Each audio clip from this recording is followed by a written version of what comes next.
School ಮುಗೀತು, college ಮುಗೀತು, ಕೆಲಸ ಕೂಡ ಸಿಕ್ತು.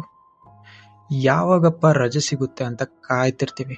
ರಜೆ ಸಿಕ್ಕಿದ ತಕ್ಷಣ ಮನೆಗೆ ಹೋಗೋದ, ಟ್ರಿಪ್ ಹೋಗೋದ ಅಂತ ಅನ್ಕೊಳ್ತಿರ್ತೀವಿ. ಇವಾಗ ಇಮ್ಯಾಜಿನ್ ಮಾಡ್ಕೊಳ್ಳಿ, ನಿಮ್ಗೆ ರಜೆನೂ ಸಿಕ್ತು, ಟ್ರಿಪ್ಪು ಪ್ಲಾನ್ ಆಗ್ತೀರಾ, ಟ್ರಿಪ್ಗೂ ಹೋಗ್ತೀರಾ. ಟ್ರಿಪ್ಪಲ್ಲಿ ಆ ಲಾಂಗ್ ಜರ್ನಿ ಮುಗಿಸಿ ಸುಸ್ತಾಗಿ ಒಂದ್ ಕಡೆ ಸ್ಟೇ ಆಗಬೇಕು ಅಂತ ಹೋಟೆಲ್ ರೂಮ್ ಕಡೆ ಹೋಗ್ತೀರಾ.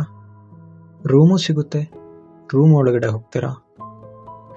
ಕೈಯಲ್ಲಿ ತಂದಿದ್ದ ಬ್ಯಾಗ್ನ ಅಲ್ಲೇ ಪಕ್ಕದಲ್ಲಿಟ್ಟು ಬೆಡ್ ನೋಡ್ಬಿಟ್ಟು ಸ್ವಲ್ಪ ಹೊತ್ತು ರಿಲ್ಯಾಕ್ಸ್ ಮಾಡೋಣ ಅಂತ ಅನ್ಕೊಳ್ತಿರ್ತೀರಾ. ಅಷ್ಟರಲ್ಲೇ ಆ ರೂಮ್ ಡೋರ್ ಲಾಕ್ ಆಗುತ್ತೆ. ಏನಿದು ಸಡನ್ ಆಗಿ ಡೋರ್ ಲಾಕ್ ಆಯ್ತಲ್ಲ ಅಂತ ಡೋರ್ ಹ್ಯಾಂಡಲ್ ಎಳಿತೀರಾ, ಓಪನ್ ಆಗಲ್ಲ. ಸರಿ, ಯಾರಿಗಾದ್ರೂ ಹೇಳೋಣ ಅಂತ ವಿಂಡೋ ಹತ್ರ ಹೋಗ್ತೀರಾ, ವಿಂಡೋ ಸೀಲ್ ಆಗಿರುತ್ತೆ. ರೂಮ್ ಏನೋ ದೊಡ್ಡದು, ಆದರೆ ನಿಮ್ಮ ಉಸಿರು ಕಡಿಮೆ ಆಗ್ತಾ ಬರುತ್ತೆ. ಯಾಕಂದ್ರೆ ಈ ರೂಮ್ ಡಿಸೈನ್ ಮಾಡಿದ್ದು ಮಲ್ಗಕ್ಕಲ್ಲ, ಪರ್ಮನೆಂಟ್ ಆಗಿ ಮಲ್ಗ್ಸಕ್ಕೆ. ಹಾಗಿದ್ರೆ ಈ ರೂಮ್ನ ಡಿಸೈನ್ ಮಾಡಿದ್ಯಾರು? ಒಬ್ಬ ಕೋಪದಲ್ಲಿರೋ ಕಿಲ್ಲರ್ ಅಲ್ಲ, ಕಿರ್ಚಾಡೋ ಸೈಕೋಪಾತು ಅಲ್ಲ, ಸಾಫ್ಟ್ ಸ್ಪೋಕನ್ ಎಜುಕೇಟೆಡ್ ಡಾಕ್ಟರ್. ಈ ಡಾಕ್ಟರ್ ಪೇಷಂಟ್ಸ್ ಜೊತೆ ನಗಾಡ್ಕೊಂಡೇ ಮಾತಾಡ್ತಿರ್ತಾನೆ. ಸೊಸೈಟಿಯಲ್ಲಿ ಒಳ್ಳೆ ರೆಸ್ಪೆಕ್ಟ್ ಇರುತ್ತೆ. ಇವನ ಹೆಸರು H.H. ಹೋಮ್ಸ್. ಸೊಸೈಟಿಯಲ್ಲಿ ಇಷ್ಟೊಂದು ರೆಸ್ಪೆಕ್ಟ್ ಇರುವಂಥ ಒಬ್ಬ ವ್ಯಕ್ತಿ ಈ ಥರ ಮಾಡ್ತಾನ, ಏನೋ ತಪ್ಪಾಗಿದೆ ಅಂತ ನೀವೇನಾದರೂ ಅಂದ್ಕೊಂಡ್ರೆ ನಿಮ್ಮ ಯೋಚನೆನೇ ತಪ್ಪು.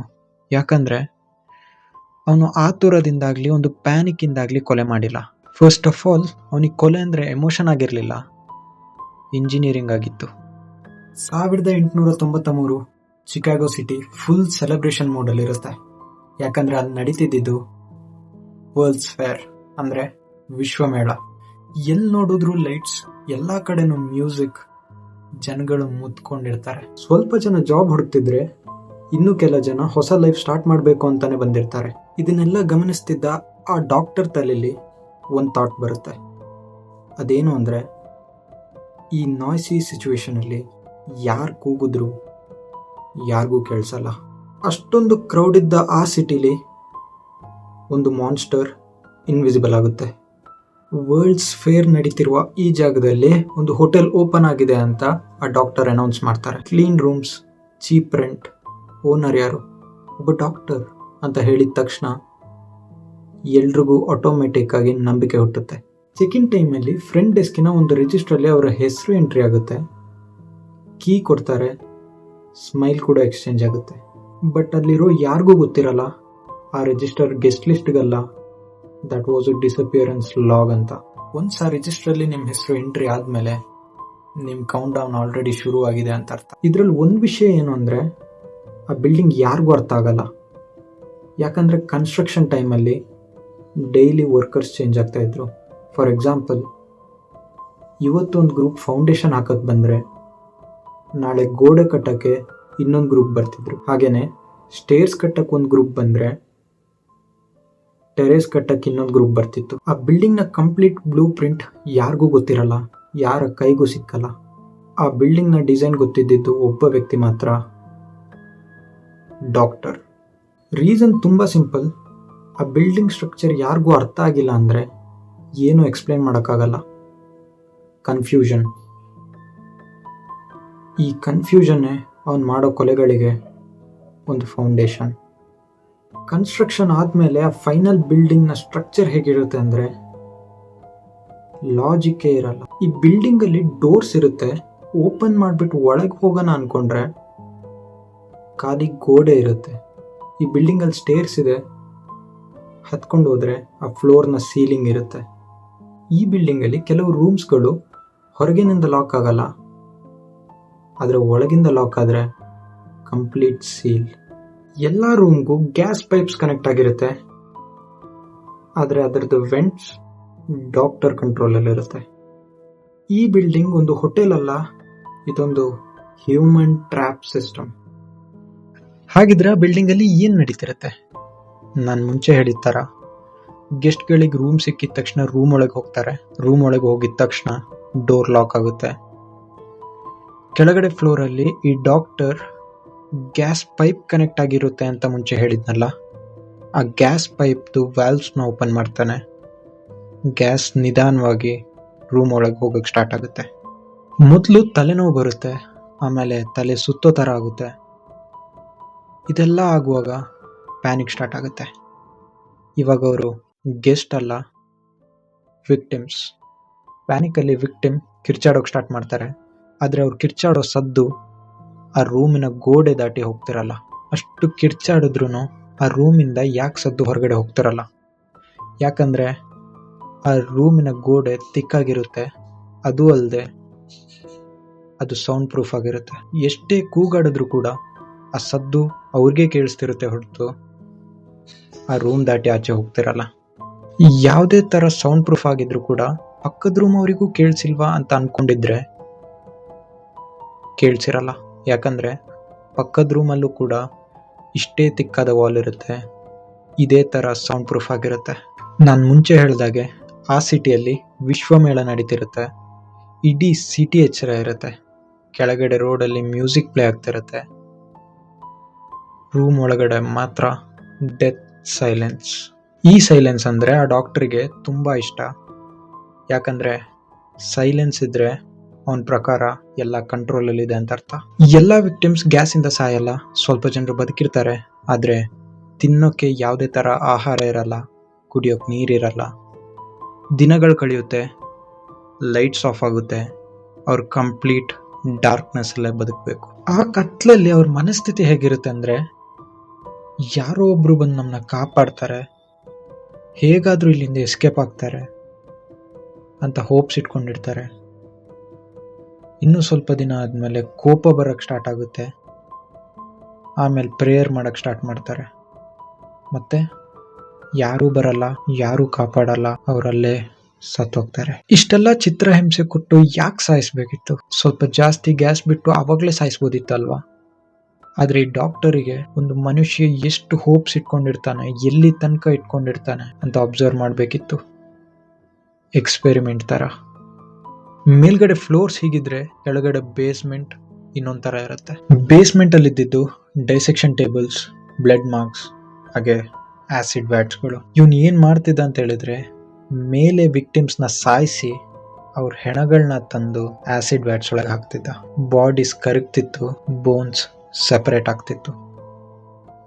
ಸೆಪರೇಟ್ ಆಗಿರೋ ಬೋನ್ಸ್ ನ ಕ್ಲೀನ್ ಮಾಡಿ ಪ್ಯಾಕ್ ಮಾಡಿ ಮೆಡಿಕಲ್ ಕಾಲೇಜಸ್ಗೆ ಮಾರ್ತಿದ್ದ. ಸೊ ಸತ್ ಮೇಲೂ ಕೂಡ ಆ ವಿಕ್ಟಿಮ್ಸ್ ಇವನ್ಗೋಸ್ಕರ ದುಡಿತಿದ್ರು. Business never stopped. Money was always his primary goal. ಈ ಡಾಕ್ಟರ್ ಒಬ್ಬ ಎಮೋಷನಲ್ ಕಿಲ್ಲರ್ ಅಲ್ಲ, ಯಾಕಂದ್ರೆ ಇವನು ವಿಕ್ಟಿಮ್ಸ್ಗೆ ಫೇಕ್ ನೇಮ್ ಕೊಟ್ಟು ಫೇಕ್ ಮ್ಯಾರೇಜಸ್ ಆಗಿ ಇನ್ಶೂರೆನ್ಸ್ ಕ್ಲೈಮ್ ಮಾಡ್ತಿದ್ದ. ಈ ಇನ್ಶೂರೆನ್ಸ್ ಕಂಪನಿಗಳು ದಡ್ರ ತರ ವೆರಿಫೈ ಮಾಡ್ದೇನೆ ಇವನಿಗೆ ದುಡ್ಡು ಕೊಡ್ತಾನೆ ಇದ್ರು. ಅವನ್ ಕೊಲೆ ಮಾಡ್ಕೊಂಡೇ ಇದ್ದ. ಇವನ್ ಮನಸ್ಥಿತಿ ಹೆಂಗಿತ್ತು ಅಂದ್ರೆ, ಇವನ್ ಕೊಲೆ ಮಾಡೋದನ್ನ ಇವನ್ ಕ್ರೈಮ್ ಅಂತಾನೆ ಕನ್ಸಿಡರ್ ಮಾಡಿರ್ಲಿಲ್ಲ. ಇವನಿಗೆ ಅದೊಂದು ರೆವೆನ್ಯೂ ಸ್ಟ್ರೀಮ್ ಆಗಿತ್ತು. ಇಷ್ಟೆಲ್ಲ ಕೊಲೆಗಳಾಗ್ತಿರುವಾಗ ಯಾರು ಕೂಡ ಇದನ್ನ ನೋಟಿಸೇ ಮಾಡಿರಲ್ವಾ? ಒಂದಿನ ಶಿಕಾಗೋ ನ್ಯೂಸ್ ಪೇಪರ್ ಅಲ್ಲಿ ವಿಮೆನ್ ಮಿಸ್ಸಿಂಗ್, ಟ್ರಾವೆಲರ್ ವ್ಯಾನಿಶ್ಡ್ ಅಂತ ನ್ಯೂಸ್ ಬರುತ್ತೆ. ಬಟ್ ಅಷ್ಟು ದೊಡ್ಡ ಸಿಟಿಯಲ್ಲಿ ವಿಶ್ವಮೇಳ ನಡೀತಿರೋ ಕಾರಣ ಆ ನ್ಯೂಸ್ ಇಗ್ನೋರ್ ಆಗುತ್ತೆ. ಯಾವುದೇ ತರ ಪ್ಯಾಟರ್ನ್ ಇರಲ್ಲ, ಪ್ಯಾನಿಕ್ ಕೂಡ ಇರಲ್ಲ. ಯಾರು ಕೂಡ ಗೆಸ್ ಮಾಡಿರ್ಲಿಲ್ಲ ಇದಕ್ಕೆಲ್ಲ ಕಾರಣ ಆ ಒಂದು ಬಿಲ್ಡಿಂಗ್ ಅಂತ. ಈ ಡಾಕ್ಟರ್ ದಾರಿಲಿ ನಡ್ಕೊಂಡು ಹೋಗ್ಬೇಕಿದ್ರೆ ಅಲ್ಲಿದ್ದ ಜನರಾಗ್ಲಿ ಪೊಲೀಸರಾಗ್ಲಿ ತುಂಬಾ ಮರ್ಯಾದೆ ಕೊಡ್ತಿದ್ರು, ನಂಬ್ತಾನೂ ಇದ್ರು. ಯಾಕಂದ್ರೆ ಅವ್ರಿಗೆ ಗೊತ್ತಿರ್ಲಿಲ್ಲ ಇವನು ಮನುಷ್ಯ ರೂಪದಲ್ಲಿರೋ ರಾಕ್ಷಸ ಅಂತ. ಈ ತರ ರಾಕ್ಷಸರು ನೋಡಕ್ ಭಯಾನಕವಾಗಿರಲ್ಲ, ಕಿರ್ಚಲ್ಲ, ಥ್ರೆಟನ್ ಮಾಡಲ್ಲ, ಆದ್ರೆ ನಗಾಡ್ಕೊಂಡು ಸಾಫ್ಟ್ ಆಗಿ ಮಾತಾಡ್ಕೊಂಡು ಸಾವಿಗೆ ಇನ್ವೈಟ್ ಮಾಡ್ತಾರೆ.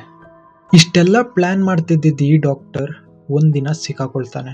ಸಿಕ್ಕಾಕೊಂಡಿದ್ದು ಅವ್ನು ಮಾಡಿರೋ ಕೊಲೆಗಳಿಂದಲ್ಲ, ಅತಿ ಆಸೆಯಿಂದ. ಆ ಅತಿ ಆಸೆ ಏನು ಅಂದ್ರೆ, ನಾನು ಮುಂಚೆ ಹೇಳಿದ ತರ ಹೆಣಗಳಿಗೆ ಫೇಕ್ ನೇಮ್ಸ್ ಕೊಟ್ಟು ಫೇಕ್ ಮ್ಯಾರೇಜಸ್ ಆಗಿ ಇನ್ಶೂರೆನ್ಸ್ ಕ್ಲೈಮ್ ಮಾಡ್ತಿರ್ತಾನೆ. ಸೊ ಇವಾಗ ಇನ್ಶೂರೆನ್ಸ್ ಕ್ಲೈಮ್ ಮಾಡೋ ಪ್ರೋಸೆಸ್ ಅಲ್ಲಿ ಸ್ವಲ್ಪ ಡಾಕ್ಯುಮೆಂಟ್ಸ್ ಫೇಕ್ ಅಂತ ಐಡೆಂಟಿಫೈ ಆಗುತ್ತೆ. ಸೊ ಇದೇ ರೀಸನ್ಗೆ ಇವನ್ನ ಪೊಲೀಸರು ಅರೆಸ್ಟ್ ಮಾಡ್ತಾರೆ. ಅವನೊಬ್ಬ ಚೀಟ್ ಅಂತ ಅನ್ಕೊಂಡಿರ್ತಾರೆ. ಆದ್ರೆ ಅವ್ರಿಗೆ ಗೊತ್ತಿಲ್ದಿರೋ ವಿಷಯ ಏನು ಅಂದ್ರೆ, ಅವ್ರು ಹಿಡ್ದಿದ್ದು ಸಾವಿನ ಫ್ಯಾಕ್ಟ್ರಿನ ಅಂತ. ಅದೇ ಫ್ರಾಡ್ ವಿಷಯಕ್ಕೆ ಪೊಲೀಸರು ಆ ಬಿಲ್ಡಿಂಗ್ ನ ಸರ್ಚ್ ಮಾಡ್ತಾರೆ. ಫಸ್ಟ್ ಅವ್ರಿಗೆ ಕನ್ಫ್ಯೂಷನ್ ಆಗುತ್ತೆ, ಆಮೇಲೆ ಭಯ ಸ್ಟಾರ್ಟ್ ಆಗುತ್ತೆ. ಯಾಕಂದ್ರೆ ಆ ಬಿಲ್ಡಿಂಗ್ ಅಲ್ಲಿ ಇದ್ದಿದ್ದ ಹಿಡನ್ ಡೋರ್ಸ್ ಓಪನ್ ಆಗುತ್ತೆ, ಸೀಕ್ರೆಟ್ ರೂಮ್ಸ್ ಗಳು ಸಿಗುತ್ತೆ, ಅಲ್ಲಿದ್ದಿದ್ದ ಮೂಳೆಗಳು, ಆ ವಾಸನೆ, ಸಡನ್ ಆಗಿ ಆ ಸೈಲೆನ್ಸ್ ಹೆವಿ ಆಗಕ್ಕೆ ಸ್ಟಾರ್ಟ್ ಆಗುತ್ತೆ. ನಿಧಾನವಾಗಿ ಸತ್ಯಾಂಶ ಹೊರಗೆ ಬರುತ್ತೆ. ವಿಷಯ ಹೊರಗೆ ಬರುತ್ತೆ, ನ್ಯೂಸ್ ಬ್ರೇಕ್ ಆಗುತ್ತೆ. The murder castle discovered. First news ಹೊರಗೆ ಬಂದಾಗ ಜನರು ಯಾರು ನಂಬಲ್ಲ. ಒಂದ್ ಮನುಷ್ಯ ಒಂದ್ ಬಿಲ್ಡಿಂಗ್ ಅಲ್ಲಿ ಇಷ್ಟೆಲ್ಲ ಕೊಲೆ ಮಾಡ್ಬೋದಾ ಅಂತ ಅನ್ಕೊಂಡಿರ್ತಾರೆ. ಇಡೀ ಅಮೇರಿಕನೇ ಶಾಕ್ ಅಲ್ಲಿರುತ್ತೆ. ಸೆಲೆಬ್ರೇಷನ್ ಅಲ್ಲಿ ಮುಳುಗಿದ್ದ ಚಿಕಾಗೋ ಇವಾಗ ನಾಚಿಕೆಯಲ್ಲಿ ಮುಳುಗಿದೆ. ಎಷ್ಟು ಜನರನ್ನ ಕೊಲೆ ಮಾಡಿದ್ಯಾ ಅಂತ ಕೇಳುವಾಗ ಆ ಡಾಕ್ಟರ್ ಅಲ್ಲ, ಆ ಅಕ್ಯೂಸ್ಡ್ ಒಂದೊಂದ್ ಸತಿ ಒಂದೊಂದು ನಂಬರ್ನ ಹೇಳ್ತಿದ್ದ. ಸತ್ಯಾಂಶ ಯಾರಿಗೂ ಗೊತ್ತಿಲ್ಲ. ಇವನ್ ಅರೆಸ್ಟ್ ಆದ್ಮೇಲೆ ಆ ಬಿಲ್ಡಿಂಗಿಗೆ ಬೆಂಕಿ ಬೀಳುತ್ತೆ. ಆಕ್ಸಿಡೆಂಟ್ ಅಂತ ಹೇಳ್ತಾರೆ. ಅಲ್ಲಿದ್ದ ಗೋಡೆಗಳಿಗೂ ಕೂಡ ಸೈಲೆನ್ಸ್ ಬೇಕಿತ್ತು ಅಂತ ಅಲ್ಲಿ ಜನರು ಮಾತಾಡ್ಕೊಳ್ತಾರೆ. ಆಸ್ ಇಫ್ ಆ ಬಿಲ್ಡಿಂಗಿಗೆ ಅಲ್ಲಿ ಏನ್ ನಡೀತು ಅನ್ನೋದನ್ನ ಮರಿಬೇಕಿತ್ತು ಅನ್ನೋ ರೀತಿಲಿ. ಅಕ್ಯೂಸ್ ನ ಕೋರ್ಟಿಗೆ ಪ್ರೊಡ್ಯೂಸ್ ಮಾಡ್ತಾರೆ. ನಾರ್ಮಲ್ ಆಗಿ ಕೋರ್ಟ್ ಅಂದ್ರೇನೆ ಜನರಿಗೆ ಭಯ ಸ್ಟಾರ್ಟ್ ಆಗುತ್ತೆ, ಒಂದು ರಿಗ್ರೆಟ್ ಅನ್ನೋದಿರುತ್ತೆ. ಆದ್ರೆ ಅಷ್ಟು ಕೊಲೆಗಳನ್ನ ಮಾಡಿ ಕೂಡ ಇವನ್ ಮುಖದಲ್ಲಿ ಯಾವುದೇ ತರ ರಿಗ್ರೆಟ್ ಇಲ್ಲ, ಒಂದಿಷ್ಟು ಭಯ ಕೂಡ ಇಲ್ಲ. ಕೋರ್ಟ್ ರೂಮ್ ನಲ್ಲಿ ಇವನ್ ಏನ್ ಹೇಳ್ತಾನೆ ಗೊತ್ತಾ? ನಾನ್ ಹುಟ್ಟೊತ್ತಿಗೆ ನನ್ ಜೊತೆನೆ ನನ್ನೊಳಗೆ ಆ ರಾಕ್ಷಸ ಕೂಡ ಹುಟ್ಟದ ಅಂತ. ಯಾವುದೇ ತರ ಭಯ ಆಗ್ಲಿ, ಏನೋ ತಪ್ಪು ಮಾಡ್ದೆ ಅಂತಾನು ಇವನಿಗೇನು ಅನ್ಸಲ್ಲ. ನಾನ್ ಮಾಡ್ದೆ ಅಕ್ಸೆಪ್ಟೆನ್ಸ್ ಮಾತ್ರ ಇತ್ತು ಹೊರತು ಯಾವುದೇ ತರ ರಿಗ್ರೆಟ್ ಇರಲ್ಲ. ಆ ಆಕ್ಸೆಪ್ಟೆನ್ಸ್ ಹೇಗಿತ್ತು ಅಂದ್ರೆ, ಇನ್ ಕೇಸ್ ಕೋರ್ಟ್ ಇಂದ ನನಗೇನಾದ್ರೂ ಬೇಲ್ ಸಿಕ್ಕಿದ್ರೆ, ಹೊರಗಡೆ ಏನಾದ್ರೂ ಹೋದ್ರೆ ನಾನು ಇದನ್ನೇ ಕಂಟಿನ್ಯೂ ಮಾಡ್ತೀನಿ ಅನ್ನೋ ರೀತಿ ಆ ಆಕ್ಸೆಪ್ಟೆನ್ಸ್ ಇರುತ್ತೆ. ಇಷ್ಟೆಲ್ಲ ಆದ್ಮೇಲೆ 1896ರಲ್ಲಿ ಅವನ್ನ ಗಲ್ಲಿಗೇರಿಸ್ತಾರೆ. ಅವನ್ನ ಗಲ್ಲಿಗೇರಿಸಿದ್ಮೇಲೆ ಕೂಡ ಅಥಾರಿಟೀಸಿಗೆ ಭಯ ಇರುತ್ತೆ. ಎಲ್ಲಿ ಸತ್ತವನು ಎದ್ದು ಬಂದ್ ಬಿಡ್ತಾನೋ ಅಂತ ಅವನ ಬಾಡಿನ ಸಿಮೆಂಟ್ ಅಲ್ಲಿ ಹೂತಾಕ್ತಾರೆ. ಯಾಕಂದ್ರೆ ಅವನ್ ಸತ್ರುನು ಅವ್ನು ಹುಟ್ಟಿಸಿರೋ ಭಯ ಅಷ್ಟು ಬೇಗ ಸಾಯಲ್ವಲ್ಲ. ಇವಾಗ ಆ ಕ್ಯಾಸಲ್ ಇಲ್ಲ, ಆದ್ರೆ ಅಲ್ಲಿರೋ ಜನರು ಇನ್ನೂ ಆ ಪ್ಲೇಸ್ ಹತ್ರ ಹೋದ್ರೆ ಹೆವಿ ಫೀಲ್ ಆಗುತ್ತೆ ಅಂತ ಹೇಳ್ತಾರೆ. ಯಾವ ತರ ಅಂದ್ರೆ, ಅಲ್ಲಿರೋ ಗಾಳಿಗಾಗ್ಲಿ, ಅಲ್ಲಿರೋ ನೆಲಕ್ಕಾಗ್ಲಿ ಅಲ್ಲಿ ಏನ್ ನಡೀತು ಅನ್ನೋದು ಗೊತ್ತಿದೆ ಅನ್ನೋ ರೀತಿಲಿ. ಈ ಘಟನೆ ಹಿಸ್ಟ್ರಿ ಆಗಿರ್ಬೋದು. ಒಂದು ಮನುಷ್ಯ ಇಷ್ಟೊಂದು ಕೊಲೆಗಳನ್ನ ಮಾಡಿ ಅಷ್ಟೂ ಕೊಲೆಗಳನ್ನ ಒಂದು ಡಿಸೈನ್ ಹಿಂದೆ ಬಚ್ಚಿಡ್ಬೋದು ಅಂತಾದ್ರೆ, ಇದೇ ತರ ಘಟನೆಗಳು ಇನ್ನೆಷ್ಟು ಜಾಗದಲ್ಲಿ ಆಗ್ತಿರಲ್ಲ ಅಲ್ವಾ? ನೆಕ್ಸ್ಟ್ ಟೈಮ್ ನೀವು ಹೋಟೆಲ್ ರೂಮ್ಗೆ ಹೋದಾಗ ಯಾವತ್ತಾದ್ರೂ ಡೋರ್ ಕ್ಲೋಸ್ ಆದ್ರೆ ಕೇಳಿಸ್ಕೊಳ್ಳಿ, ಕಿವಿ ಕೊಟ್ಟು ಕೇಳಿಸ್ಕೊಳ್ಳಿ. ಹೊರಗಡೆ ಅಲ್ಲ, ಒಳಗೆ. ಒಂದೊಂದ್ಸತಿ ಸೈಲೆನ್ಸ್ ಅಂದ್ರೆ ನೀವು ಆಲ್ರೆಡಿ ಟ್ರ್ಯಾಪ್ ಆಗಿದ್ದೀರಾ ಅಂತ ಅರ್ಥ. ಈ ಘಟನೆನ ಕತೆ ತರ ತಗೊಳ್ಬೇಡಿ, ಒಂದು ವಾರ್ನಿಂಗ್ ಅಂತ ತಗೊಳ್ಳಿ. ಯಾಕಂದ್ರೆ ಕೆಟ್ಟದ್ದು ಅಂತ ಏನಿರುತ್ತೆ ಅದು ನಿಮ್ಮನ್ನ ಅಟ್ಯಾಕ್ ಮಾಡಲ್ಲ, ನಗಾಡ್ಕೊಂಡು ವೆಲ್ಕಮ್ ಮಾಡುತ್ತೆ. ಇವಾಗ ಆರಾಮಾಗಿ ಮಲಗಿ.